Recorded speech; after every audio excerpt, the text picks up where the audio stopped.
እግዚአብሔር አምልኮ አጥሮት አይደለም ህዝቡን ያምልከኛለው። የማይቆጠሩ መላእክት ለዘላለም ቀንና ሌሊት ሳያቋርጡ ቅዱስ ቅዱስ ቅዱስ ሃሌሉያ። አምልኮ ተቋርጦ አያውቅም። ሰማይ አንሶበት አይደለም። እኔ ባላመልከውም ቀድሞም ክብር የበቃው ነው። እኔ አልጨምርለትም፣ እኔ ከፍ አላረገውም። ከፍ ብሎ ለዘላለም የኖረ ነው። በፍጹም እማመልከው ለማን ነው? ለራሴ ጥቅም፣ ለራሴ ጥቅም። እግዚአብሔርን የማምለክ ፕሪቪሌጅ በፍጹም ተመስገን ተመስገን ተመስገን ተመስገን ብዬ ምስጋና የተለየ ነገር ሰማይ እንደዚህ ከፍ አይልም። እግዚአብሔር ካለበት ወዴትም አይደም። የመጨረሻው ክብር እሱ ስሙ ለዘላለም የተመሰገነ ይሁን። ዝማሪያችን፣ አገልግሎታችን፣ ኑሯችን በክርስቶስ ኢየሱስ በኩል ወደ እግዚአብሔር ይቀርባል። እግዚአብሔር አብ ከሰማይ ያሸተዋል። እግዚአብሔር የሚመልስልህ ምንድነው? መንፈሱን ሳይሰስት ያፈስልህ። የክብር መንፈስ ይከባሃል። ህልውናው ዙሪያን ያጥለቀልቀዋል። ግብፅ ምድር ገብተው ከከረሙ በኋላ ለዘመናት እንግዲህ ለአራት ትውልድ ያክል ከቆዩ በኋላ እግዚአብሔር በቃ ጊዜው አልቋል አለ። ዘፍጥረት ምዕራፍ 15 ላይ ይመስለኛል ስፔሲፊክ ክፍሉን በእርግጥ አሁን በውል ባላስታውሰውም ዘፍጥረት ምዕራፍ 15 ላይ ይመስለኛል እግዚአብሔር ለአብርሃም ተናገረው አይደል? ህዝብ በባዕድ ሀገር ለአራት ትውልድ ያክል ወይንም ለ400 ዓመታት ያክል ባሪያ ሆኖ ይኖራል። ጽዋው በሞላ ጊዜ ህዝብን እስራኤልን ደግሞ ላድን እመጣለሁ ብሎ እግዚአብሔር ተናግሮ የተናገረውን ቃል ዘፍጥረት ምዕራፍ 15 ላይ የተነገረ ቃል እየተፈጸመ ነው ማለት ነው። እዚህ ጋር እግዚአብሔር አስቀድሞ የተናገረውን ፉልፊል እያደረገ ነው እና ባሪያውን ሙሴን እግዚአብሔር አስነስቶታል። እግዚአብሔር ይመስገን። እና ከዚህ በፊት የተደረጉ ወደ 6 አካባቢ ተአምራቶች ተደርድረውልናል። ወደ 6 አካባቢ ተአምራቶች አሉ። አሁን ደግሞ 7ኛውን ተአምር እግዚአብሔር ሊያደርግ ነው። ህዝበ እስራኤልን ከፈርዖን አገዛዝ ነፃ ለማውጣት እግዚአብሔር ጨክኗል። ነፃ ለማውጣት እግዚአብሔር ከሰማይ ወርጃለሁ አለ። እዚሁ ምዕራፍ 3 ላይ የምታነቡ ከሆነ እናንተ በኋላ ጊዜ ስታገኙ ወደ ምዕራፍ 3 መለስ ብላችሁ የምታነቡ ከሆነ የህዝቤን የእስራኤልን ጩኸት ሰምቻለሁ፣ ሲቃያቸውን አይቻለሁ፣ አድናቸው ዘንድ ወርጃለሁ። አሁን ሰምቻለሁ፣ አይቻለሁ፣ ወርጃለሁ። በጣም ከባድ ነው። እግዚአብሔር ከሰማይ ሰማው አለ። ጩኸት ሰማው። የት ነው ብዬ አየው። እየተጨነቁ ነው፣ ህዝቤ ናቸው፣ ላድናቸው ወረድኳል። እግዚአብሔር ይመስገን። የእስራኤል አዳኝ ሙሴ አይደለም፣ እግዚአብሔር ነው። ሙሴን እንደ ኢንስትሩመንት እንደ መጠቀሚያ ዕቃ ተጠቀመበት እንጂ ለዘላለም አዳኛችን እግዚአብሔር ብቻ ነው። ድሮም እግዚአብሔር ነው አዳኝ፣ ዘንድሮም እግዚአብሔር ነው አዳኝ፣ ለዘላለምም እግዚአብሔር ብቻ ነው አዳኝ። ስለዚህ እግዚአብሔር የማዳንን ስራ ህዝቤን እስራኤልን ነፃ የማውጣት ስራ የመቤዠት ስራው የኔ ነው። ይሄንን ለማድረግ ደግሞ ከሰማይ ወርጃለሁ አለ እግዚአብሔር። እዛ አይደለም ያለው መጥቻለሁ ግብፅ። እግዚአብሔር እስራኤልን ነፃ ለማውጣት ግብፅ ወክ አድርጎ ያውቃል። መጣው ግብፅ አለ እግዚአብሔር። ከመበለቷ ቤት ጀምሮ እስከ ቤተ መንግስት አንኳኳለሁ አለ። ለምንድን ነው የምታንኳኳው? ህዝቤን ልቀቁ ብዬ። ፈርዖን ቤተ መንግስቱን ዘግቶ ቢቀመጣው የሞት መልአክ ልክ አንኳኳለሁ ቤቱን አለ። እታች ጀምሮ እስከ ላይ ድረስ ማንም አያመልጥም ከኔ አለ። እንደኔ ያለ ማንም እንደሌለ ማወቅ አለባቸው። እስቲ አሜን በሉ። እንደዚህ አይነት አምላክ እኛ ብቻ ነው ያለ። አትጠራጠሩ። እንደ እግዚአብሔር ያለ ማንም የለም ለዘላለም። ይሄ ሙሴ እግዚአብሔር ጠራውና ህዝቤን እስራኤልን ባንተ ነፃ አውጣለሁ ወደ ፈርዖን ነው ምልከው። ወደ እስራኤል ልጆች አይደል፣ ወደ ፈርዖን። በልጅነቱ ከተወለደበት ከተጣለበት ከወንዙ ላይ አንስታ 40 ዓመት የፈርዖን ልጅ አሳድገዋለች። ፈርዖን ምን ያክል ጨካኝ እንደሆነ ለመግደል የማይሳሳ እንደሆነ ቀጥሎ በእጁ ላይ በትር እንዳለ ሙሴ ያውቃል። ወደ ፈርዖን ሲለው እግዚአብሔር ሆይ እኔ አልሄድም፣ ቀጥሎ ተናገር ብትለኝ አንተ የሚናገርልህ ነው ፈልገው። የኔ እጅ ምንም አይሰራልም፣ እጅን ልከት ትሰራለህ። ተናጋሪ ሌላ ተናጋሪ እንካ አሮንን። አሮን ላንተ እንደ ነብይ ይሆናል። አንተ ከኔ ትሰማለህ፣ ለሱ ትነግረዋለህ፣ እሱ ደግሞ ይናገራል። እግዚአብሔር ይጨክንብህ እንጂ አይለቅህ። እግዚአብሔር ይሄው እሱ አይሻልም ሲለው አንዱ የአገልግሎት ኳሊፊኬሽን ትትና። እግዚአብሔር እሰራባለሁ ሲል እንደኔ ያለ የለም ካልክ ትቶ ነው የሚል። እሰራባለሁ ሲል ሀምብል መሆን አለበት ልብህ። ሙሴን መጣና ልሰራብ ነው ሊገለጥብ ነው ወርጃለሁ አለ እኮ። የአባቶች አምላክ አለ። የአብርሃም የይስሐቅ ያዕቆብ ሲባል ሰምተህ የለ? አዎ። አንተ በፈርዖን ቤት ብታድግም እናትን ጡት እያጠባች ያሳደገች። ፈርዖን ቤት በገዛ እናቱ እጅ ነው ያደገው እና እናቱ ነግራን ያሳደገችው። ባይዘው ካደገ በኋላ ግብፃዊ እንዳልሆነ የገባው እናቱ ነግራው ነው። ቆዳው ተቀይሮ እንዳይመስል እሱም ነጭ ነው፣ ግብፃዊም ነጭ ነው። ሁለቱም ተመሳሳይ ናቸው። የሚያወራው የግብፅ ቋንቋ ነው። የሚያውቀው የግብፅ ካልቸር ነው። የሚያውቀው የግብፅን አማልክት ነው። እናቱ ግን ስትነግረው ጡት ብቻ አይደለም ያጠባቸው። አንተ ግብፃዊ አይደለህም፣ ይኸውልህ ነግሬሃለሁ፣ ዕብራዊ ነህ። ነገ የፈርዖን የልጅ ልጅ ብትባል እምቢ በል። ባደክ ጊዜ ይሄንን ህዝብ ነፃ የምታወጣው ሲያድግ ይላል። ነፃ አውጪነት ውስጡ ከታበት ሰውየው የእግዚአብሔር ዲዛይን አልገባውም እንጂ ነፃ ማውጣት ግን እንዳለበት ገብቶታል። በጥፊ ጀመረ። አንተ ያን ሁሉ የግብፅ ሰው በጥፊ ትጨርሳል እንዴ? አትችለውም። ስለዚህ እግዚአብሔር አየው ማዳን ውስጥ አለ፣ ካራክተር አልተሰራም ማለት። ስለዚህ ካራክተሩን ለመስራት ዩቶር ቤት ከተተው። 40 ዓመት ሙሉ ፍጭት ታረገው።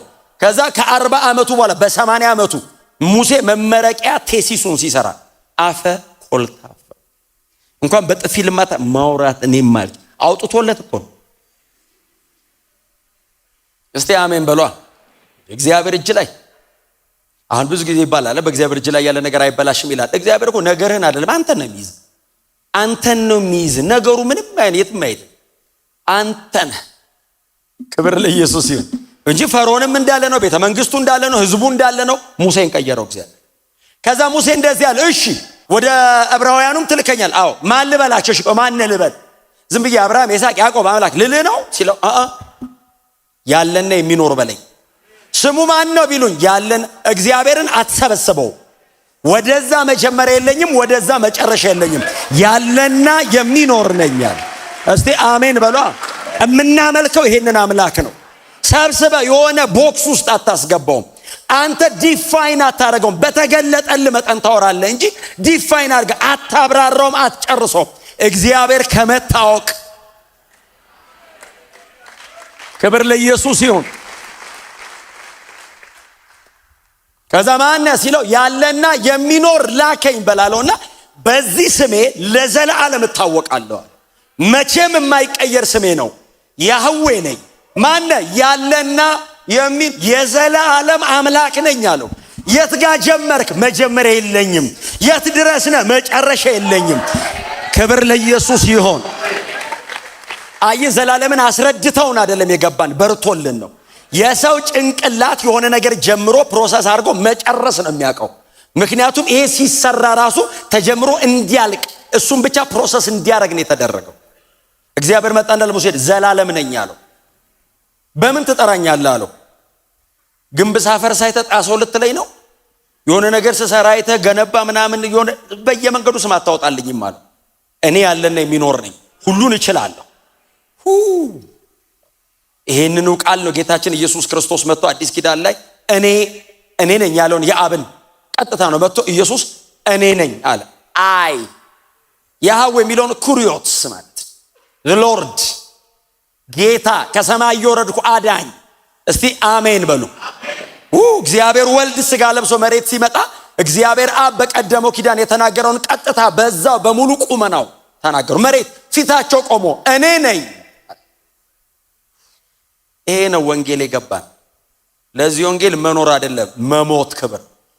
በእውነት ነው የምላችሁ። እንደዚህ በጣም ያማረ ህዝብ መካከል ተሰብስበው መዘመር አይደለም ምንም ብንሆን እና ይሄ ሰውዬ ነው እንግዲህ እየሄደ ለፈርዖን እንደዚህ አለው። መጀመሪያ ገና ፈርዖን አለው። ፈርዖን የዛሬ 40 ዓመት ሙሴን ያውቀው ነበር ከዛ ቤት ሲወጣ እና ፈርዖን ንግስናው ዙፋኑ ላይ ነው ያለው። ሙሴ 80 ዓመት ሆኖታል። ሸምገል ነገር ብሏል፣ አርጅቷል። ዩቶር ቤት ነው የኖረው። ፊቱ ደረቅ ነገር ብሏል፣ ቆዳው ልጥፍ ብሏል። ላዩ ላይ የምድረ በዳ ሰው ነው። ደግሞ የሆነች በትር ነገር ይዟል የሚደገፋት። ልብሱ እንደነሱ አይነት ሲልክ አይደለም። እና ፊቱ ቆመና ፈርዖን አለው። አቤት አለው። የዕብራውያን አምላክ እግዚአብሔር እንዲህ ይልሃል አለ፣ ያመልከኝና ያገለግለኝ ዘንድ ሕዝቤን ልቀቅ። ፈርዖን ሕዝቡን ልለቅለት ዘንድ እሱ እግዚአብሔር ማን ምን ማለት እንደሆነ ታውቃለህ? ያንተ እግዚአብሔር ማን ነው አይደለም እያለው ያለው አያም ጋድ እያለው እኔ ነኝ አምላክ አለ። ፈርዖን የበኩራት አምላክ ነው በግብፅ እኔ ነኝ አምላክ ከኔ ውጭ አለው ያለው። ለዛ ነው እግዚአብሔር ባይዘው ከኔ ውጭ ማንም እንደሌለ ታውቃለህ። ከኔ ውጭ አለው ሲል ፈርዖን እግዚአብሔር መጣና ከኔ ውጭ የለም አንተ ኖርማል ነህ። እስቲ አሜን። ከዛ እሱ እግዚአብሔር ማን ነው ሲል እንጠዋወቅ አለ። 10 የጨበጠው ፈርዖን ቶሎ ይረሳል። ቶሎ ነው የሚረሳው። እንደ ፈርዖን ሰው እንትን የሚረሳ የለም። ንጉሥ ስለሆነ ስራ ስለሚበዛበት ቶሎ ይረሳል። እሱ እግዚአብሔር ማን ነው ሲል በእባጭ እኔ ነኝ፣ በጨለማ እኔ ነኝ፣ በበረዶ እኔ ነኝ፣ ውሃ ደም እያደረገ እኔ ነኝ። እግዚአብሔር እንደዚህ ያለ በግብፅ አማልክት ላይ እፈርድባቸዋል። እስቲ አሜን በሏ። ውሃ ደም ያደርጋሉ እፈርድባቸዋለሁ። ፈርዖን ላይ ህዝቡ ላይ ብቻ አማልክቶቻቸው ላይ እግዚአብሔር የሚታየው ማቴሪያል ሪል ሙሉ አይደለም፣ መንፈሳዊ ዓለም ላይ እፈርዳለሁ። ከኔ ውጭ አለ ማንም የለም። እንደዚህ አይነት አምላክ የማምለክ እድል ማግኘት ስሙ ለዘላለም የተመሰገነ ይሁን። እና መታት ግብፅን ድቅቅ አረገው። ይሄው እንደገና ድጋሚ ምዕራፍ 9 ላይ አስታውስ የዕብራውያን አምላክ እሺ ህዝቤን ልቀቅ ይላል እግዚአብሔር። ባይዘው ዝም ብሎ ይውጡ አይደለም ያለው፣ የሚያወጣበት ምክንያት አለ። ሲያስለቀቀ የሚያስለቀቀበት ምክንያት አለ። ልቀቅ አለ። አለቅም ትለቃለህ፣ በተዘረጋ እጅና በጸና ክንድ ነው የማወጣው። እንደውም ዳዊት ሲዘምር ምንድን ያለው መዝሙረ ዳዊት ላይ እኮ ከብረት እቶን አወጣህ ይላል። ግብፅ ኖርማል አይደለችም። የብረት እቶን ማለት ብረት የሚያቀልጥ ግለት ማለት ነው። ምንም ኃይለኛ ነገር ግብፅ ፊት አይቆምም። እግዚአብሔር የተዘረጋ እጅና የጸና ክንድ ልኮ ከብረት እቶን ውስጥ ጎትቶ አወጣው። ኢየሱስ ክርስቶስ ጌታ ነው። ለምንድን ነው የምለቀው ሲል ያመልከኝና ያገለግለኝ ዘንድ እኔ አምላክ ነኝ፣ ልመለክ ይገባኛል። የሚያመልከኝ ደግሞ ህዝቤ ነው። ልመለክ ይገባኛል። እኔ አምላክ ነኝ፣ እኔ ያህዌ ነኝ። ከኔ ውጪ አምልኮ የሚገባው የለም። የአሕዛብ አማልክት አጋንንቶች ናቸው። ከእግዚአብሔር ውጪ ሆኖ አጋንንቶች ናቸው አለና አይን አላቸው አያዩም፣ ጆሮ አላቸው አፍ አላቸው አይናገሩም፣ እጅ እግር ምናምን አላቸው አይንቀሳቀሱም። ለነዚህ በጣም ጥሩ ማሳየ መጽሐፍ ቅዱስ ውስጥ ማን ነው? አምላክ ነኝ ብሎ ምንም ኃይል የሌለው ዳጎን የእግዚአብሔርን የቃል ኪዳን ታቦት ይዞ ሄዶ ዳጎን ቤተ ጣዖት ውስጥ አስቀምጡት ይላል። ሰው ሀገር ምድር ሁሉ እግዚአብሔር ናት። ባይዘው ሰው ሀገር ይዞት ሄደው ዳጎን ቤተ ጣዖት ያው እሱም አምላክ ነው አንተም አምላክ ነህ፣ ሰው ቤት ከሚያድር አንተ ጋር ይደር ብለው ወስደው ቁጭ አረጉት። ቆልፈውበት ኖርማል መስሏቸው ሄዱ። እግዚአብሔር ለመስራት ካህን አያስፈልገውም፣ ብቻውን ይሰራል። ሌዊ ኖረ አልኖረ አንተና ኖረ አልኖረ ብቻውን ይሰራል። እሱ እግዚአብሔር ነው። አይ ሲወድና ሲፈልግ ይጠቀማል እንጂ ያለ እኔ አይሰራም አይባልም። አንተ ማን አፍተሮል ከምድር አፈር ቦካ አርጎ ሰርቶ የትላንትና የዛሬ 30 እና 40 ዓመት የጀመረ ሰውዬ እግዚአብሔር ያለ እኔ አይሰራም ሲል የዘላለም አምላክን እንደው አዲስ ኪዳን ስለሆነ ነው እንደው በእውነት ነው መላችሁ ዝም የሚለን አንዳንዴ በጣም አንዳንድ ነገር ስናልፍ እንጂ ብሉይ ኪዳን ቢሆን ሲያስብ ነበር የሚሞተው ሰውዬው። አዲስ ኪዳን ደግሞ በጣም ከባድ መሆኑ ምንድነው ሰብስበው መጨረሻ ነው የሚከፍል እና ምንም ካህን የለ፣ ቤተ መቅደስ የለ፣ ምንም የለም፣ እግዚአብሔር ብቻውን እና ብቻዬን አሳያለሁ አለና ዳጎን ቤተ ጣዖት አስገብተውት ሄዱ። ጣዖት መጡ። ሲመጡ ጣዖት ዳጎን ይላል ወድቆ እጅና እግሩ ተሰብሯል ይላል። ከዛ አምላካቸውን ጠጋግነው ቁጭ አደረጉት። እግዚአብሔር ከቦታው አይነቃነቅም። ትሞታለህ ብትነካው። ጠጋግነው አስቀመጡት። ክብር ለኢየሱስ ይሁን። ከዛ በኋላ ዘግተውበት ሄዱ። ቀን በሰላም ነው የሚውለው። እግዚአብሔር ክብሩን የሚገልጠው በህዝቡ መሃል። እዛ ሰው ሀገር ሲሄድ ማታ ከዛ ቆልፎበት ሄዱ። በማግስቱ ሲመጡ ወድቆ ጭንቅላቱ ተሰብሮ እንደማይጠገን አደረገው። ከዛ አምላካቸው ላይ አይደለም የፈረደው። ከዛ ቀጥሎ ወደ ከተማ ወጣ። እባጭ በእባጭ አደረገው አገሩን። ከዛ ሄደው ሲጠይቁ ጠንቋዮቻቸውን ሲጠይቁ የዕብራውያን አምላክ ነው እንዲያረጋ ያለው እና ምን እንደሚፈልግ ሂዱና ከዛው ከአገር እዛው አገር ሄዳችሁ ህጉን የሚያጠኑ ካህናት አለው ለምናችሁ ምንድነው የሚፈልገው ብላችሁ አለበለዚያ ታልቃላችሁ አለ። እርሱ እግዚአብሔር አምላክ ነው። ሊመለክ የሚገባው እግዚአብሔር ነው። በእውነት ልጅነታችን የሚቀድም ባሪያዎቹ ነን። አምላካችን ነው። አምላኪዎቹ ነን። ህዝቡ ነን እኛ። በእውነት ነው የምላችሁ። መስገድ ካለባችሁ ለሰው እንዳሰግዱ፣ መስገድ ካለባችሁ ለገንዘብ አይደለም። መስገድ ካለብን ለስልጣን አይደለም። ስግደት የሚገባው አምላክ በሰማይ አለ። ስሙ ለዘላለም የተባረከ ይሁን። በፍጹም ወደ ጎን ስግደት የለም፣ ወደ ላይ ነው ስግደት። በክርስቶስ ደም የገባን ሰዎች ነው። ስሙ ለዘላለም የተባረከ። ወደ ጎን እንዳትተያዩ ስታመልኩ። አንተም የራስን ነው ማቅረብ ያለብን። ከአምልኮአችን አንዱ ዝማሬ አይደል? ዋናው አምልኮ ኑሮአችን አይደል? ህይወት ነው አምልኮ። እግዚአብሔር እንዲያመልከኝ ሕዝቤን ልቀቅ ሲል በየመንገዱ ይዘምሩ አይደለም እኮ ትርጉሙ። ይኑሩልኝ ነው፣ የኔ ብቻ ይሁኑ፣ አንተ ብቻ ነህ አምላካችን ይበሉኝ። ክብር ከነሱ ፈልጋለሁ። በምን? በህይወታቸው ክብር ልቀበል፣ በአንደበታቸው ክብር ልቀበል፣ በዜማቃቸው ክብር ልቀበል፣ በአምልኮ ስርዓታቸው ክብር ልቀበል። ኑሯቸው ያምልከኝ፣ መዓዛ ሆኖ ወደ እኔ ይቅረብልኝ። ፈልጊያቸዋል። እግዚአብሔር አምልኮ አጥሮት አይደለም ህዝቡን ያምልከኛለሁ። የማይቆጠሩ መላእክት ለዘላለም ቀንና ሌሊት ሳያቋርጡ ቅዱስ ቅዱስ ቅዱስ። ሃሌሉያ። አምልኮ ተቋርጦ አያውቅም። ሰማይ አንሶበት አይደለም። እኔ ባላመልከውም ቀድሞም ክብር የበቃው ነው። እኔ አልጨምርለትም፣ እኔ ከፍ አላረገውም። ከፍ ብሎ ለዘላለም የኖረ ነው። በፍጹም እማመልከው ለማን ነው? ለራሴ ጥቅም፣ ለራሴ ጥቅም። እግዚአብሔርን የማምለክ ፕሪቪሌጅ በፍጹም ተመስገን ተመስገን ተመስገን ተመስገን ብዬ ምስጋና የተለየ ነገር ሰማይ እንደዚህ ከፍ አይልም። እግዚአብሔር ካለበት ወዴትም አይደም። የመጨረሻው ክብር እሱ። ስሙ ለዘላለም የተመሰገነ ይሁን። እና መላእክት ሳያቋርጡ አይደል? አንዱ ለአንዱ እኮ ነው የሚለው። ባይዘው ጎኑ ላለው ቅዱስ የሰራዊት ጌታ እግዚአብሔር ቅዱስ ሳያቋርጡ። ራዕይ ምዕራፍ 5 ላይ ነው ሌላ መዝሙር የተዘመረው። አዲስ ዝማሬ ዘመሩ የሚለው እኮ ራዕይ ምዕራፍ 5 ነው።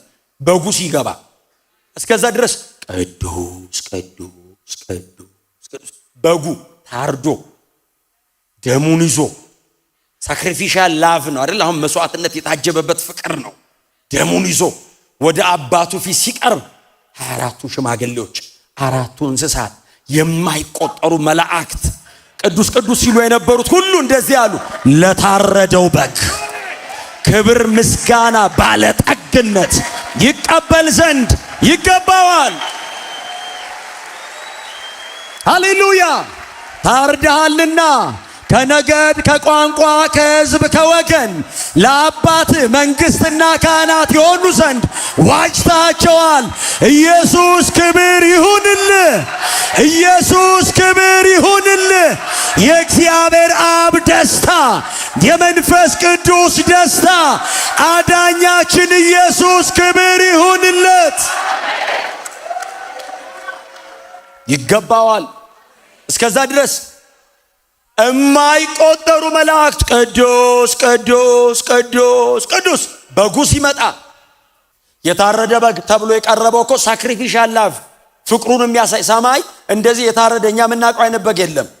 የኢየሱስን የመስቀል ስራ የሚገልጹበት መንገድ እኮ ነው። የታረደ በግ አለ፣ ቆሟል አለ፣ ደሙን ይዞ አባቱ እጅ ላይ ያለ ሰው እንኳን ወስዶ በሰማይ ያሉ ብርቱ መላእክት እንኳን ወስደው ሊፈቱት የማይችሉትን ሊፈታ አይደለም ሊመለከተው ማንም አይችልም። አብ በዙፋኑ ላይ የተቀመጠው ማለት ነው። ዮሐንስ አብ አይለውም። በዙፋን ማብራራት አይቻልም። በዙፋኑ ላይ የተቀመጠው ማብራራት አይቻልም። እሱ ጳውሎስ እንደዚህ ያለ አንደኛ ጢሞቴዎስ ምዕራፍ 1 ላይ ማንም ሊቀርበው በማይችል ብርሃን ብቻውን ለዘላለም ለሚኖር አለና ለማይሞተው ይላል። ሃሌሉያ። ለማይሞተው አለ። እሷ ሞት አያውቅም። ቀጥሎስ ማንም ሊጠጋው በማይችል ብርሃን ብቻውን ለዘላለም ይኖራል። ያየው ማንም የለም፣ ማንም አያየውም። የምናየው በልጁ በክርስቶስ ኢየሱስ በኩል እየተገለጠ ነው። የታረደው በግ ሲገባ በቀኝ እጁ ላይ በ7 ማኅተም የተዘጋውን መጽሐፍ ሰጠው። የታረደው በግ ልክ ሲቀበል ችለሃል አሉት። ችለሃል። የሰውን ዘላለም ወደፊት ፊውቸር ኢተርኒቲውን መቀየር ችለሃል። ከዚህ በኋላ ያለው የሰው ዘላለማው በአንተ የመስቀል ስራ ይፈታል። ነፃ አወጣን። እኛ ሁሉ ሰማይ እንገባለን። አምልኮ መሬት ጀምሮ ሰማይ የሚቀጥል ነው። እዚህ እንጀምረዋለን። ይሄው ጀምረነዋል። እየኖርንለት አብረን ወክ እያደረግን ደስ የሚያሰኘውን እያደረግን እናመልከዋለን። እየተሰበሰብን አንዱ አምልኳችን ዝማሬ ነው። ሌላውስ አምልኳችን ዋናው አምልኳችን ኑሮ ነው። ራሳችንን እግዚአብሔርን ደስ የሚያሰኝ ያው ቅዱስ መስዋዕት አድርጎ ማቅረብ ነው። ይሄ ለአእምሮ የሚመች አገልግሎታችን ነው። አምልኳችን ይሄ ነው። ወርሺፕ በህይወት ነው። ሳክሪፋይ ታደርጋለህ፣ ራስህን ታቀርባለህ። የህይወት መዓዛ ወደ እግዚአብሔር ይደርሳል። እዛ በህይወት የቀረበ መስዋዕት ላይ መዝሙር ሲፈስበት እንደ መጠጥ ቁርባን ነው የሚሆነው። በቃ ይሄዳል ወደ ላይ። እግዚአብሔር አብ ከሰማይ ይቀበለዋል። ዝማሪያችን፣ አገልግሎታችን፣ ኑሯችን በክርስቶስ ኢየሱስ በኩል ወደ እግዚአብሔር ይቀርባል። እግዚአብሔር አብ ከሰማይ ያሸተዋል። እግዚአብሔር የሚመልስልህ ምንድን ነው? መንፈሱን ሳይሰስት ያፈስልሃል። የክብር መንፈስ ይከባሃል። ህልውናው ዙሪያን ያጥለቀልቀዋል። ይህንን አምልኮ ከዛኛ ሰማይ ሄደን እንቀላቀለዋለን። ይህንን አምልኮ ሩቅ አይደለም። እዚህ በድንግዝግዝ እንዳለ በመጋረጃ እንዳለ እያየነው እኮ ነው እንደዚህ እኮ የምናመልከው። በጣም ለምን መሰላችሁ? መንፈስ ቅዱስ እኮ ስላለ ነው። ይሄንን አሁን እንዴት አድርገህ ለባለ አእምሮ ልታስረዳው ትችላለህ? መነካት አለብህ። ይሄ እንዲገባ ሲሪየስ ኢንካውንተር ያስፈልግሃል። የመንፈስ ነገር ለባለ አእምሮ ሰው ሞኝነት ነው። በቃ ይነካል። ሲነካ ክብርህን ጥለህ ዝርክርክ ብለህ ወድቀህ አይበቃም። የውስጥ መነካት እኮ ነው። ፊዚካሊ ሪያክሽን እኮ ካለ አሁን ንጉሥ ዳዊት አሁን ክብሩን ጥሎ ዘለለ ምናምን የሚለው አንድ ቦታ ነው የተጠቀሰው። ኦፍ ኮርስ ግን ምንድነው ዳዊትን እንደዛ ያስፈነደቀ ያዘለለው? የእስራኤል ቆነጃጅት እስኪንቁት ያደረገው ምንድነው? የቃል ኪዳኑ ታቦት መጣልኝ አለ። ዙፋን ላይ ሲቀመጥ ዳዊት እንደዛ ዘሏል? አልዘለለም። ጭንቅላቱ ላይ ሶስቴን የቀቡት ሶስተኛውን እስራኤል በሙሉ ተሰብስቦ ሲደፋበት ዘይት ዳዊት አልዘለለም። ዝም ብሎ ነው በሰላም ገብቶ ቤተ መንግስቱ ቁጭ ያሉ ዙፋን ላይ። የእግዚአብሔር የቃል ኪዳን ታቦት ሲገባስ ነፍሱ ናት በሐሴት የተሰቃየችው። የነፍስ ሲቃይ ነው ታውቃለህ። ምን ያርገው? ክብሩን ጥሎ ሲዘል የእስራኤል ቆነጃጅትን የንጉስን እርቃን ሲያዩ ናፈሩ። እንደዚህ ያሉ ሜልኮል የምትባለው ደግሞ የሳኦል ልጅ ጎልያድን ሲያሸንፍ ነው ይዳረለት። ከዛ ምንድነው የሚለው መጽሐፍ? ንጉሱ እንኳን ልታመልክ አብራው እንደዚህ ብላየችው። ከዛ ንጉስ በእስራኤል ቆነጃጅት ፊት እንዲህ ክብሩን መጣል ይገባዋል እንዴ ስትል ለንግስና እየተንደረደ ያለ ሰው እንዳይመስልህ። ንጉስ ነው ተነግሳለህ የሚል የተስፋ ቃል ያለው ሰው እንዳይመስልህ። ኦሬዲ ወንበር ላይ ነው ያለው። እስራኤል በሙሴ በኩል የተነገራትን የተስፋ ቃል የፈጸመው ዳዊት ነው። ደሆል ከኤፍራጥስ እስከ ሜዲትራኒያን ድረስ ግዛቱን የጠቀለለው ዳዊት ነው። ለዛውም ኖርማል ንጉስ እንዳይመስልህ። መሲሁ በአባቱ በዳዊት ዙፋን ላይ ይቀመጣል የተባለው መሲሁ ራሱ የዳዊት መክፈቻ እጁ ላይ ምን ያክል ወሪየር እንደሆነ ይኸው ሰውየውን እንደዚህ አይነት በክብር እግዚአብሔር ያንቆጠቆጠው ሰውዬ ዙፋኑ እንዲህ ነው ልትለው አትችልም። ሰለሞን የሚሰራበትን የቤተ መቅደስ ዕቃ በሙሉ ወርቅ አልቀረ የሊባኖስ ዝግባ ሰብስቦ ከምሮ ያስቀመጠለት ይሄ ሰውዬ ነው። ሰዋው ከዳዊት ጋር መታረቅ ነው የሚፈልገው። ለምኖት ለምን ባትታረቅስ ምንም ልታመጣ አትችልም። ጠርጎ እዛው ቀይ ባህር ምናምን ይከታል። በጣም ጦረኛ ነው። እጁ ከሰይፉ ጋር እስኪጣበቅ ሆነ እኮ ይላል ሲዋጋ። ማንም አይችለው። ይሄ ሰውዬ ነው ታውቃለህ፣ ክብርን የሚያቅ ሰው። ለሜልኮል ምንድን ነው ያለ? ይሄንን ንግስናና ዙፋን የሰጠኝ አባትሽ ሳኦል አይደለም። በምድረ በዳ የአባቴን በጎች ስጠብቅ ያገኘኝ እግዚአብሔር ነው አላትና ከሆንኩት ሁሉ በላይ ገና እሆንለታለሁ። ይሄ መጀመሪያ ነው። የሚያሳብደው አለ